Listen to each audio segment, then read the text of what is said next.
Buenos días, tardes, noches, amigos, donde quiera que estéis y cuando vengáis a pasar un ratito con nosotros, Julián y Océano, con uno de nuestros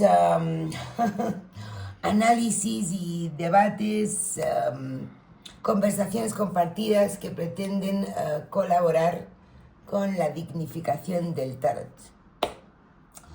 Hoy nos hemos propuesto contestar a una pregunta que nos reconcome de hace un tiempo, que es ¿por qué los intelectuales del tarot, lo que vamos a llamar los intelectuales del tarot, se niegan en redondo a hablar de adivinación?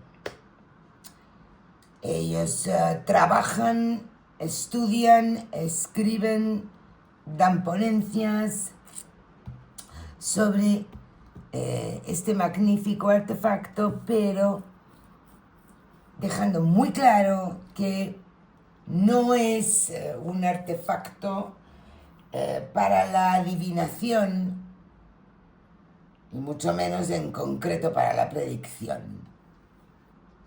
¿Por qué? ¿Por qué los intelectuales del tarot se niegan a hablar de adivinación, Julián? ¿Por qué? Me estás preguntando el por qué preciso. Bueno, Oye, pero antes que eso, ¿qué dos maravillas tienes aquí tú? Tal vez son los dos tarot más hermosos de sí, todos los tiempos, como te dije yo hace unos sí. minutos. El Hércules de este, combinado con otras de Francesco Sforza, el mal llamado Carlos VI, el Visconti di Modrone. Una belleza. Y el Rosenwald. Son Patito feo. 3 ejemplares que estimamos porque esto no se puede afirmar rotundamente, están hechos en 1428, 1440 y 1490 y pico.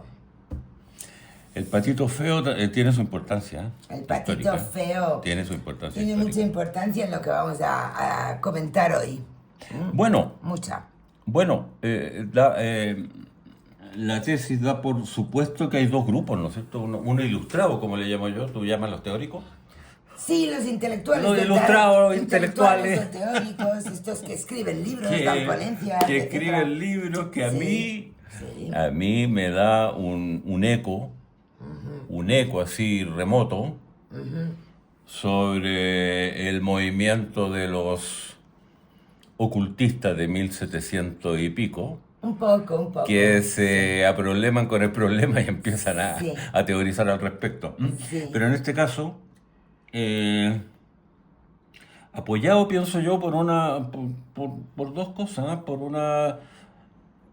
la aparición de estudios serios de historiadores al respecto, que empiezan a dar antecedentes, y también la aparición de algunas figuras que le dan un quiebre a la cartomancia por ahí por el principio el 2000. Ahora, estos personajes elaboran teoría apoyándose muchas veces en el sustrato histórico y sin embargo llegan a un plano en el cual el plano divinatorio queda soslayado o queda eludido o queda atenuado ya, reducido a su mínima expresión. O abiertamente negado. O abiertamente negado, pero claro, hay casos y casos dentro de lo ilustrado, ¿no es cierto? Y por otro lado tenemos el practicante neto de predicción, El cartomante puro y duro. cartomante puro y duro que no demuestra mayor interés por un estudio histórico, por un estudio de los orígenes, o por un estudio no solamente histórico, sino que cualitativo del origen del asunto. Exacto. Entonces es curioso que esta dicotomía que no se topa. entre el ilustrado y el ilustrado elabora teorías complejas, ¿no es cierto? Que, por ejemplo, dice que tal carta significa tal cosa del alma y que no Sí. significa el significado concreto, y con eso evita caer en un plano práctico y se queda en un plano elevado en el cual todo es una nube en el cual cabe cualquier cosa y que el compromiso no es muy fehaciente. Entonces, la primera causa que yo diría que es que el ilustrado elude la predicción es por un temor a comprometerse en juicios concretos en los cuales puede errar. Y por Exacto. lo tanto, si yerra, y yerra un par de veces, su teoría, llamémosla filosófica Se cae, ilustrada, se se viene cae. absolutamente abajo. Sí. Podríamos decir una cierta cobardía, Una cierta cobardía. aunque a lo mejor la palabra es un poco dura, El pero... grupo de intelectuales del tarot eluden la adivinación, en primer lugar, creemos que por cobardía, sí. ¿Cierto? Sí, sí, sí, sí. Yo hace poco vi a un personaje tomando una carta y diciendo esta carta no significa esto, sino que significa esto otro.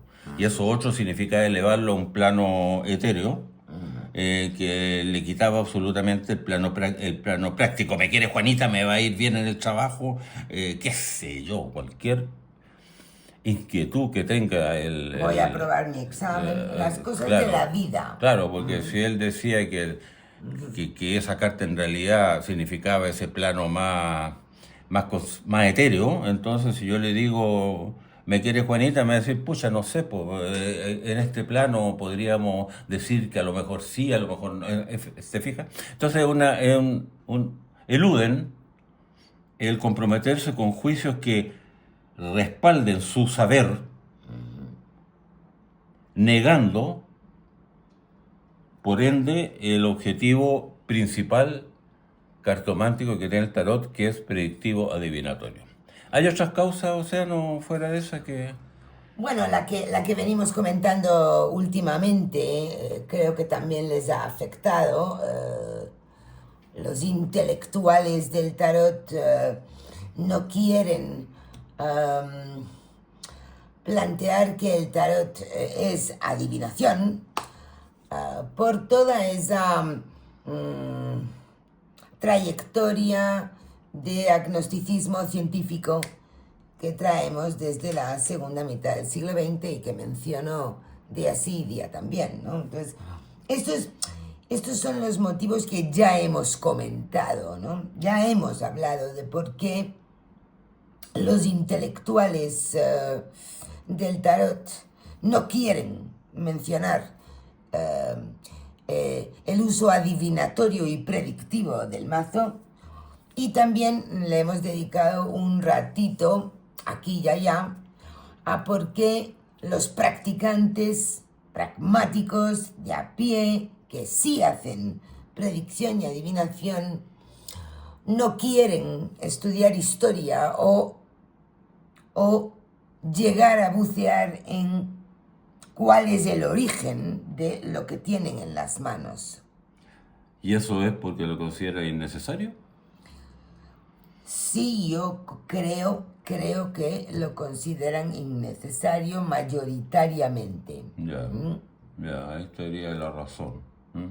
Es una hipótesis mía. Yo, donde más voy hoy es al tema del día, que es el tercer y más importante, en mi opinión, motivo por el cual los intelectuales del tarot se niegan a hablar de su uso adivinatorio y predictivo, ¿no? Creo que es el gran elefante en medio del salón. Estoy traduciendo un dicho textualmente, pero es algo que, aunque lo hemos rozado y lo hemos comentado anteriormente, hoy sí le queremos dedicar un análisis con lupa y en detalle, ¿no? Yo creo que el principal motivo por el cual los intelectuales y estudiosos que sí van a ver qué era esto, se niegan a hablar de adivinación y de predicción es porque arrastramos una mentira muchas veces repetida. O digamos que yo la voy a rebautizar como una afirmación imposible, que sin embargo se ha repetido muchas veces. Y es que el tarot no fue originalmente creado para la adivinación. O sea, porque es muy difícil intelectualizar, teorizar y estudiar y hacer marcos de referencia y de entendimiento y de decodificación e interpretación de este artefacto, manteniendo que no fue creado nada más que para ser un divertimento, una actividad lúdica de los ricos. Exacto. Entonces tenemos ya tres cosas, ¿no? Por el cual los intelectuales y estudiosos que tanto trabajan y producen, pues tenemos la obra de Poinsett, que está ahora saliendo, tenemos grandes obras, se niegan en redondo a hablar de adivinación, resumiendo: 1, pura cobardía; 2, el agnosticismo científico que arrastramos todos los que hablamos hoy en día, porque hemos nacido en algún punto de la segunda mitad del siglo XX. Y 3, la más grave para mí, que es que se sigue repitiendo y afirmando como si fuera un hecho sabido, que no lo es, que originalmente estas barajas que estáis viendo en pantalla, amigos, no fueron creadas para la adivinación, sino solamente para jugar. ¿Puedo hacer ahí un acápite? Ataco, antes de que tú pases a lo medular. Ataca. Antes de que tú pases a lo medular. Por favor. En mis peregrinaciones, un poco al azar del tema, en lo que llaman las redes sociales o internet, veo publicaciones, ponencias, como ahora dicen pomposamente, porque todo cree que es una ponencia, aunque diga lo que diga, es una ponencia. Es como cuando dicen el concierto de donde nos llaman boys. Antes un concierto era de música dosta, no música clásica, de música dosta. Ahora cualquiera da un concierto. Aquí también cualquiera da una ponencia. Se cuelga una tarjetita al cogote y ya se acabó. Bien, esas ponencias con diferentes ecos, algunos con 9.000, 10.000 likes y otros con 3, con 4 y hasta con 5. Canales dedicados exclusivamente al tarot. Es y que canales, viajar por el YouTube estando de vacaciones tiene efectos devastadores en ti. y canales que son más amplios, que se les ocurre darle al tarot para llenar espacio y para poder cumplir con sus fines. Y la teoría es una sola, con 9.000 likes o con 3. Ojo. El tarot fue creado en Italia, pero hasta ahí llega. Sí. Hasta ahí llega. El tarot fue creado en Italia, pero luego... Aquí tenemos 3 italianos magníficos. Pero luego pasa al tarot marsellés. No, espera. ¿Qué? No olvides lo más importante. ¿Qué? El tarot fue creado en Italia y fue creado para jugar, punto. Y lo Pero es que a afirma. eso iba, po. Y lo afirma. Pero es que a eso iba. Y luego surge el tarot marsellés. Y hasta 1780 su objetivo era el juego. Pero luego surgieron los ocultistas, empiezan a nombrar a Gibelin, a Levi, el doctor no sé qué, Papus, la pata de la guagua, la que se les pa. Ese es el típico vídeo sobre la historia del Y tarot. dicen que se basan sobre bases falsas, porque el tarot no viene de Egipto. Está probado que no viene de Egipto, ¿no? Exacto. Pero a partir de esta labor de los ocultistas, tejen toda la madeja para caer en el inefable Tarot Rider y en el inefable Tarot Crowley. Por lo tanto, y ahí se acabó. Sí. Y eso tiene 9.000 likes La o historia. 10.000 likes. Por lo tanto, caen en una contradicción, porque si ellos dicen que el tarot era para el juego hasta 1780 o algo así, y luego algunos le dan bases falsas, quiere decir que todo lo que viene después es falso. Porque todo lo que viene después se basa en esos ocultistas, y de esos ocultistas ellos mismos están diciendo que sus bases son falsas. Por lo tanto, Y además me mostraste 2 vídeos con exactamente el mismo contenido. Es el mismo relato. Que es este que tú estás resumiendo. Y uno tenía, creo que 9.000 likes y otro tenía 5. 3. O 3. 3. Pero a lo que voy yo, y con eso termino, para que tú sientas la base histórica del asunto. Ellos tejen toda una estructura diciendo de que la adivinación se basa en la labor de los ocultistas, pero que los ocultistas están absolutamente errados y contaban una pomá absurda. Exacto. Por lo tanto, todo lo que viene después, Rider y Crowley incluido, y Cábala y todo lo que tú metas, está errado porque está en una base falsa de los ocultistas. Entonces, yo digo... El tarot en la historia el tarot queda reducido a un juego y a una estafa. Y ahí quedan y creen que dieron una historia del tarot sensacional y fabulosa. ¿Qué puedes decir tú en cuanto al desarrollo histórico del tarot? Bueno, yo, vamos a ver.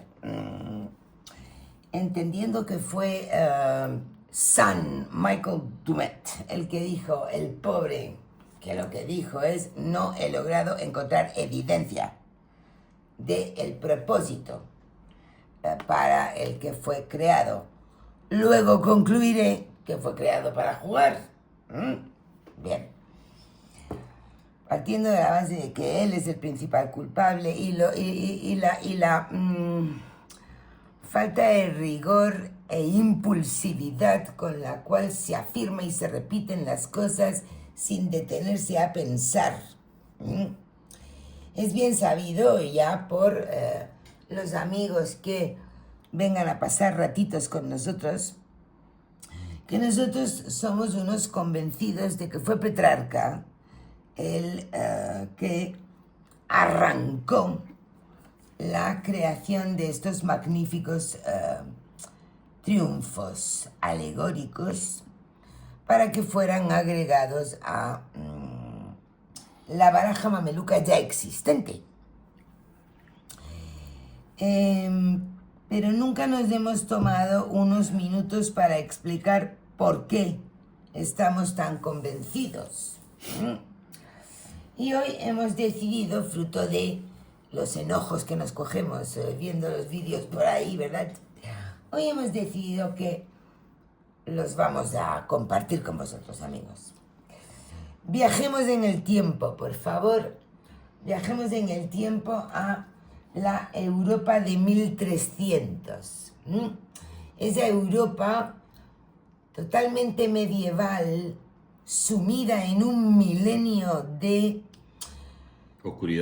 oscuridad en el sentido de falta garantizada y rotunda de acceso al conocimiento, dominio y ocultación de todo el saber antiguo,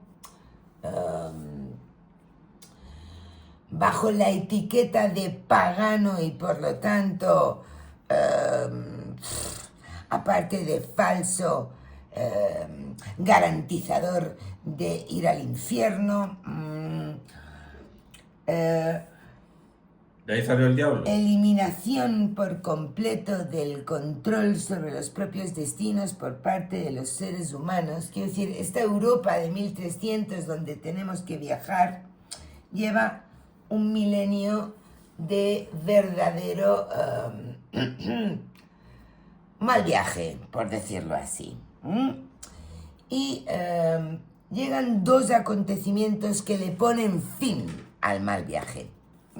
Y son 2 acontecimientos muy duros.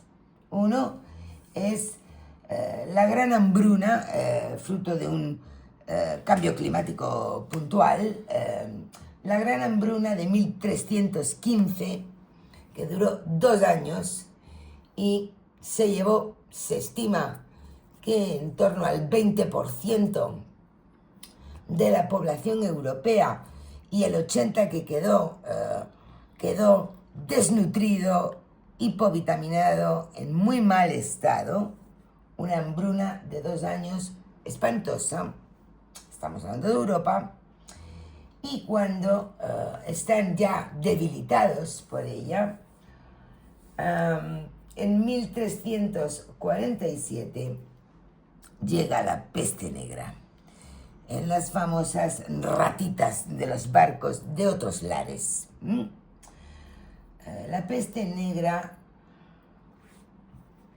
que es lo que estáis viendo en pantalla de hace un buen rato, la peste negra en 4 años, de 1347 a 1351, arrasó con lo que se estima es el 50% de la población europea.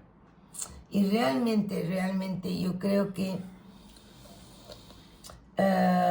vale la pena invertir 10 segundos en imaginar que desaparezca, que muera el 50% de la población.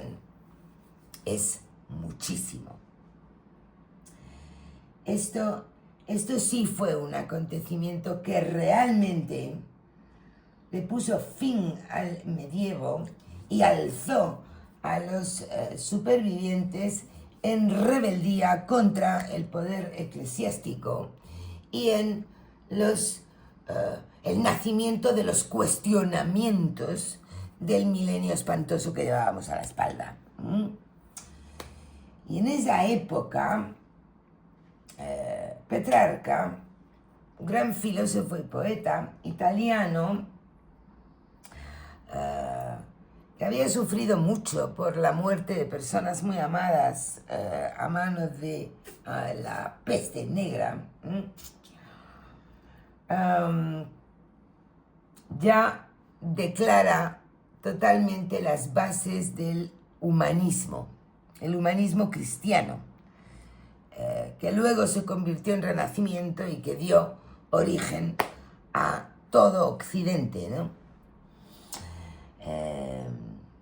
Es Petrarca quien rompe la visión medieval del mundo y promueve una visión centrada en el ser humano, en su razón, en su dignidad y en su capacidad para el conocimiento. Es Petrarca el que trae de un Bizancio que ya está entrando en decadencia, escritos de la antigua Grecia, escritos de los que la Iglesia había eliminado por completo,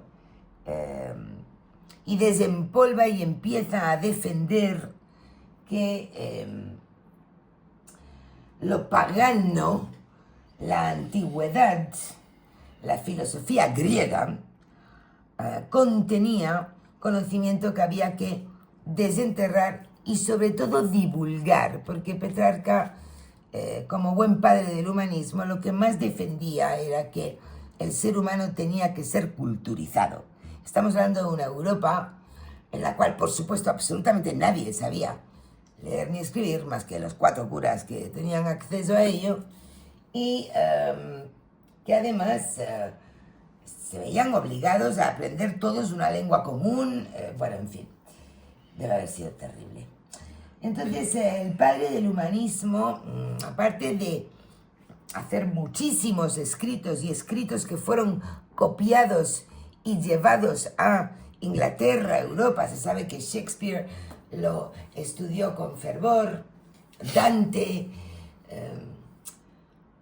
aparte de ser el padre de el humanismo, creó un poema, uno de sus muchísimos poemas, porque, por ejemplo, el cancionero de Petrarca creo que tiene 300 o 600 poemas. Es una barbaridad, era tremendamente prolífico el hombre. Escribió un poema que se llamó Los Triunfos. Un poema que contiene 6 triunfos Es un poema alegórico, es un poema que recoge los hitos en el viaje de la vida humana y que empieza por el triunfo del amor y termina en el triunfo de la eternidad. Tiene 6 triunfos. Cada hito de vida humana vence sobre el anterior. Así, la castidad mata al amor, la muerte mata al binomio de amor y castidad, etc. Este poema fue tantas veces replicado y cantado en la calle y escenificado, se dice, ¿no? Escenificado en carrozas de triunfos que para nosotros no deja duda a que es el origen de la magnífica idea, que no tiene por qué haber sido de un hombre, sino de muchos, y de todo un movimiento de pintar las alegorías en forma de triunfos y de utilizarlas para muchas cosas, pero un mundo que se está rebelando contra lo que le han quitado: la magia, la adivinación, el conocimiento. Un mundo que está redescubriendo la filosofía griega. Un mundo que está además ya tirando cartas y leyendo el destino con la baraja mameluca. ¿Cómo? ¿En qué cabeza cabe que van a crear estas alegorías y agregárselas a una baraja que ya está siendo utilizada para la adivinación, como demuestran escritos de la Santa Inquisición? ¿Cómo van a crearlos para simplemente jugar? Si estamos hablando de un momento de revolución absoluta, de lucha contra la muerte y lucha por la relevancia en el propio destino, y de recuperación del saber, y del saber pagano, precisamente. ¿Cómo? O sea, ¿en qué cabeza cabe? Dice Michael Dumetz que no encontró la evidencia. No, ya lo sé, ok. Pero no hace falta, o sea, no es la evidencia la única fuente para alcanzar el conocimiento. Con los 4 datos, porque he procurado resumirlo lo más posible, pero al que le apetezca, por favor, que viaje por el pre-renacimiento, porque es que es una maravilla. Con lo que estaba pasando en el mundo, ¿cómo va a ser creado para jugar?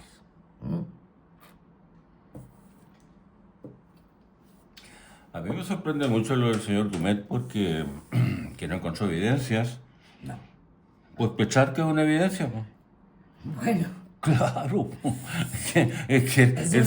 Que el señor estaba. deducción. Que el señor. No, porque los 6 triunfos están, el poema está escrito, la relación entre los triunfos cuenta incluso que uno va influyendo sobre el anterior, etcétera. O sea, es una evidencia muy grande. Yo no sé, señor Dumet, qué evidencia buscaba en realidad, ¿no?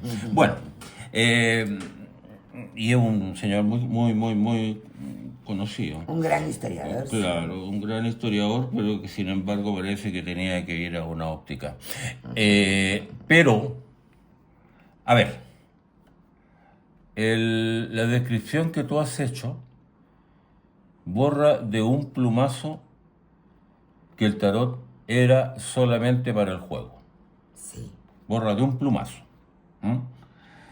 El Tatadiós falla con la hambruna y la peste negra, y el ser humano dice: lo que nos están contando es mentira. Es mentira, y tenemos que preocuparnos de nosotros, y engañado. tenemos que aprender y tenemos que desarrollarnos, y de ahí viene el Renacimiento con todo, y crear belleza, pintar, etcétera, etcétera. Sí. Pero ya, ok, los triunfos están diseñados justamente para eso, para que didáctico, para extender el conocimiento. Sin embargo, Pero también, fíjate qué conocimiento, ¿eh? sin embargo, se nos está quedando un poquito olvidada la adivinación, po. Claro, ¿cierto? Porque esto es para didáctico, pero también era un elemento divinatorio. Exacto. También era un elemento divinatorio. Exacto. ¿Y qué prueba que era un elemento divinatorio? ¿Qué prueba? En primer lugar, hay un libro que tú mencionas. Sí, es el libro de 1450 escrito por Fernando de la Torre en España. ¿Ya? ¿Y de qué se trata Que el libro?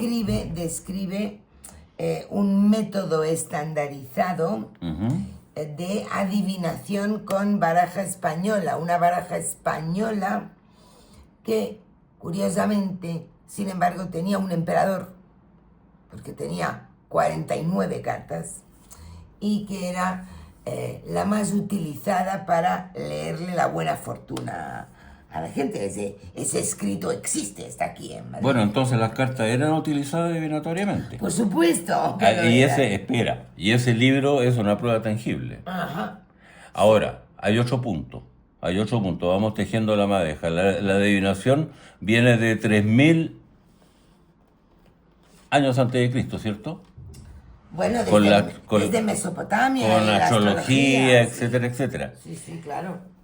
Y también fue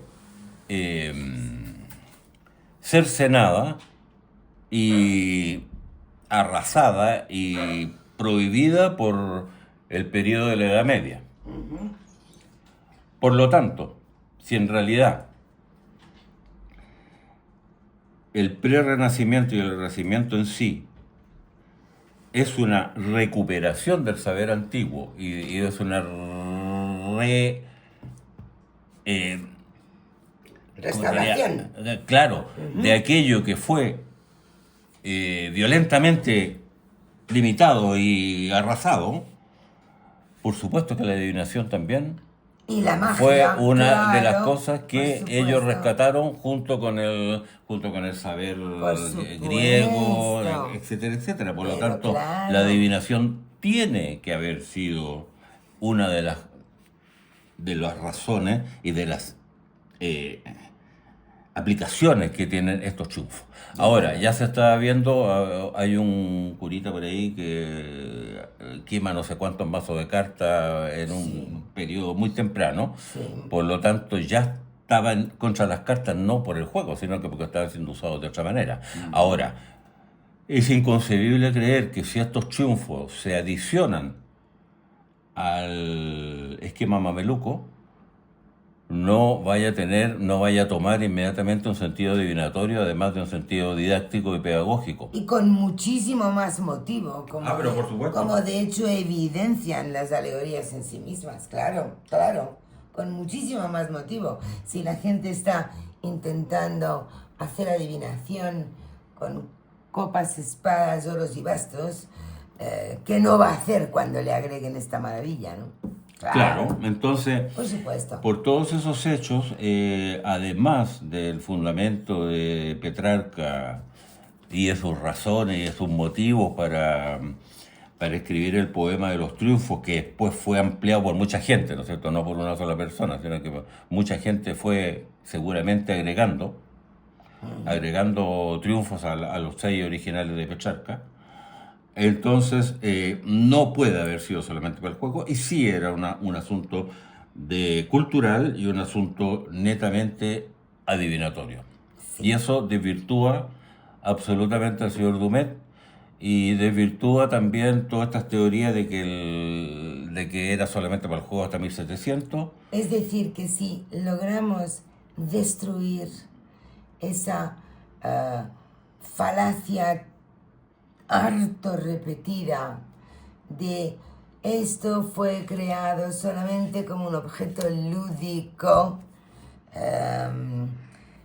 es cuando quizás se una de una vez el intelectual y el verdadero practicante y se llegue a dignificar este sagrado arte, que es por supuesto adivinación.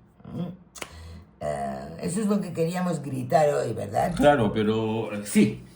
Pero, y eso nos llevaría al otro misterio, ¿ah? El asunto de la adivinación, a qué responde, o sea, por qué funciona.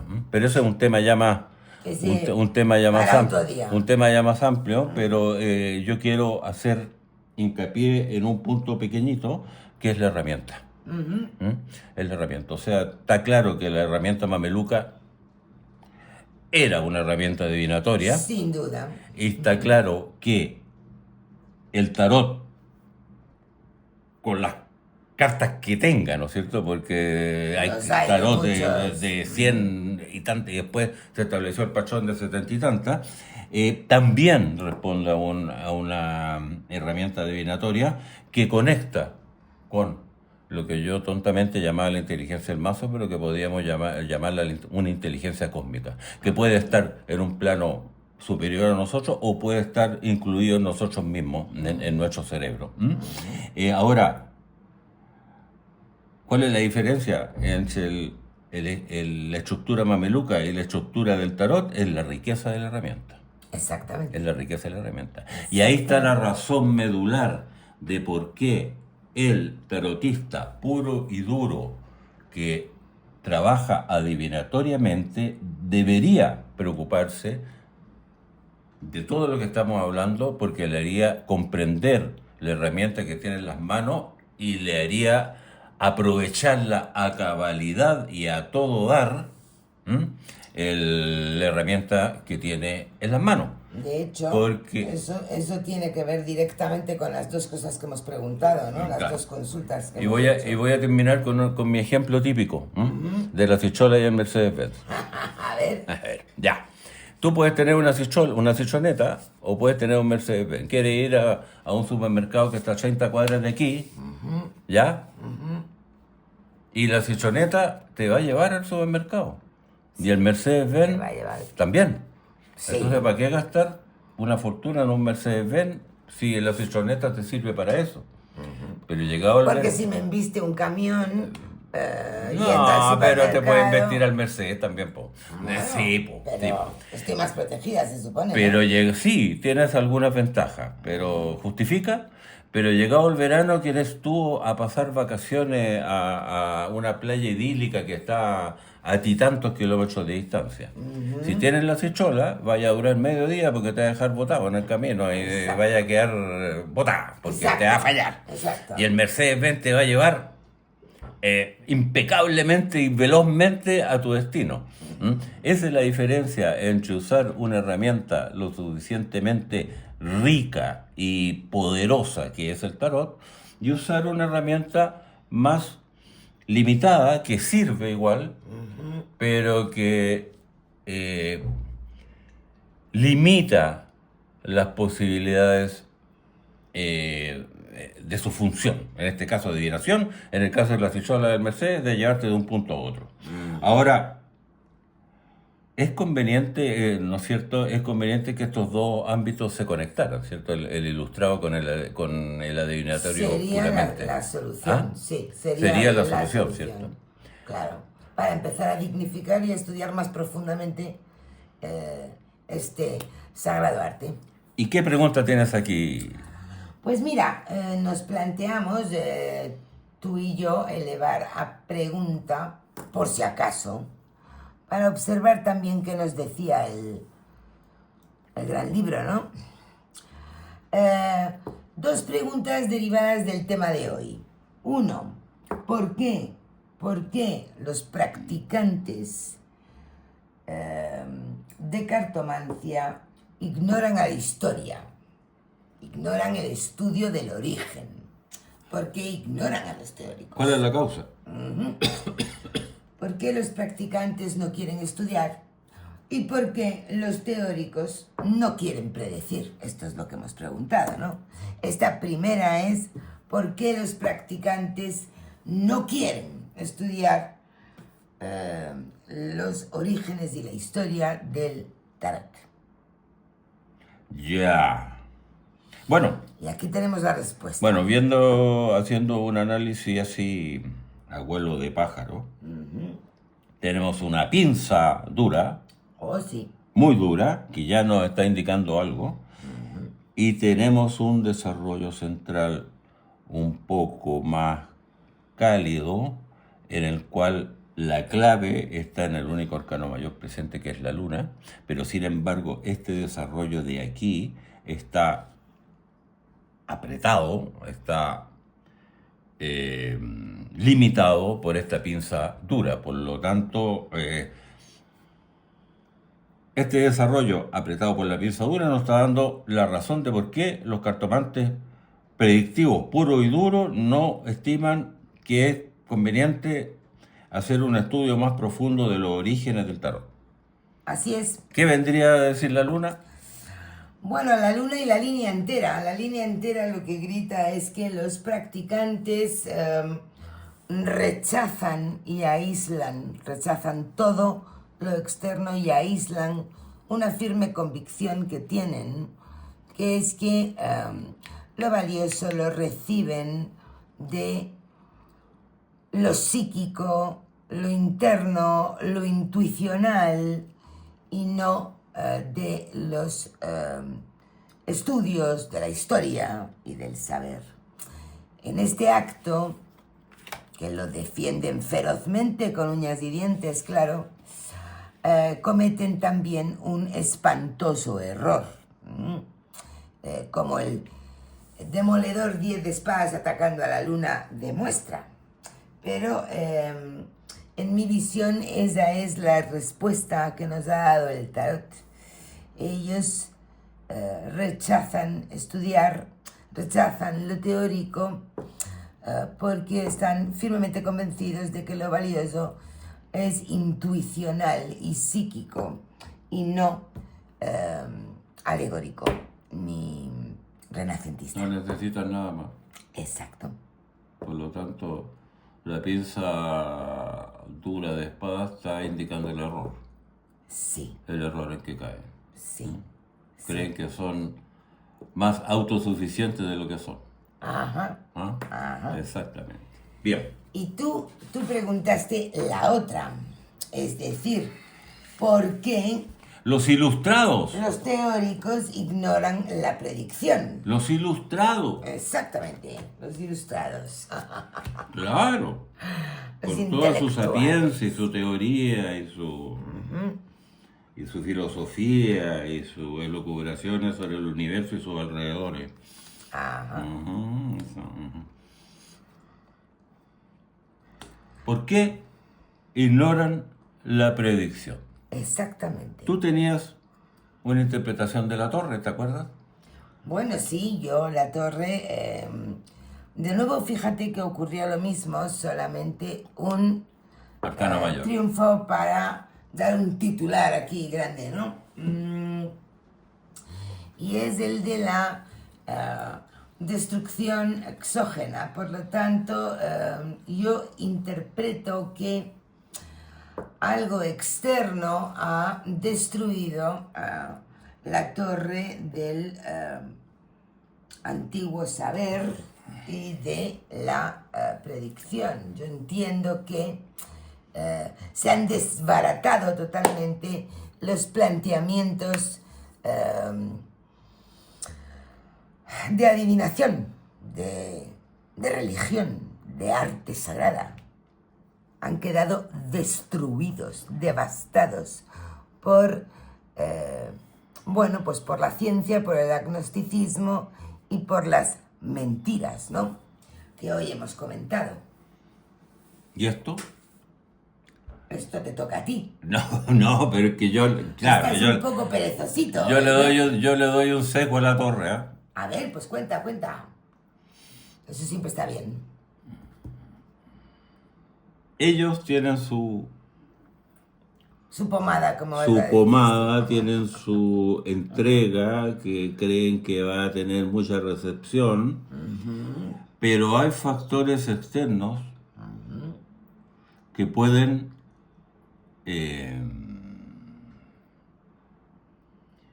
obstruir o directamente destruir lo que ellos quieren decir, y ese factor externo es el error que pueden cometer en la adivinación. Y ese error, ese factor externo a su teoría, es de lo que se quieren defender, es ¿no? de lo que se quieren defender, Bueno. su teoría teórica. Y así conducir, llevar algo valioso que le guste a todo el mundo, que sea menor y velado, ¿no? Pero Interesante. la adivinación es como Me gusta. la adivinación es como un rayo que les cae de arriba que les puede... ¿Por qué? Claro. Ese rayo que les cae de arriba, que puede ser el compromiso con lo que están haciendo, se les puede volver en contra y destruirle todo esto. Destruirles todo eso. Por lo tanto, no quieren correr riesgo. No quieren correr riesgo y se defienden ante eso y se quedan en esta zona Menor.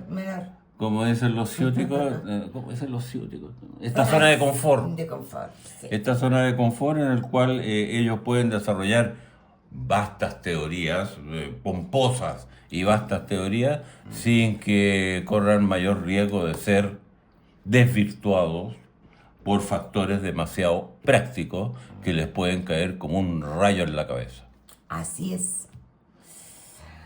Bueno, pues estas son las dos respuestas y tristes verdades que hoy quisimos atender y contestar y enfrentar y luchar de nuevo un poquito más contra esa falsedad repetida una y mil veces, dentro de la cual se refugian los intelectuales y dejan fuera en un mundo como extramuros a los verdaderos practicantes que, aunque no quieran estudiar, sin embargo sí comprueban todos los días lo que este artefacto hace y para lo que fue creado. Yo tendría dos grandes conclusiones muy chiquititas, o sea, muy breves, no muy chiquititas, porque chiquititas no son. Uno, que hemos establecido las bases de por qué, claramente, de por qué es fundamental el estudio de los orígenes del tarot y la comprensión de su génesis y de las causas que motivaron su aparición. Eso es punto uno. Y punto dos, la extrema utilidad que tendría que estos dos mundos, el mundo ilustrado y el mundo predictivo, se complementaran, Unieran. voy a usar una palabra pomposa también, se retroalimentaran entre ambos para enriquecer y dignificar la práctica cartomántica. O sea, yo creo que esas son las dos grandes conclusiones y las bases históricas que tú sentaste son lo suficientemente sólidas como para afirmar ambas conclusiones, ¿no te parece? Sí, así, soy una convencida de ello. Esperamos que os haya entretenido y no aburrido, amigos, y que sigamos todos esparciendo la voz de que el tarot sí fue creado para la adivinación. ¿Algo más? Nada más por hoy. Hasta la próxima. Besos para todos.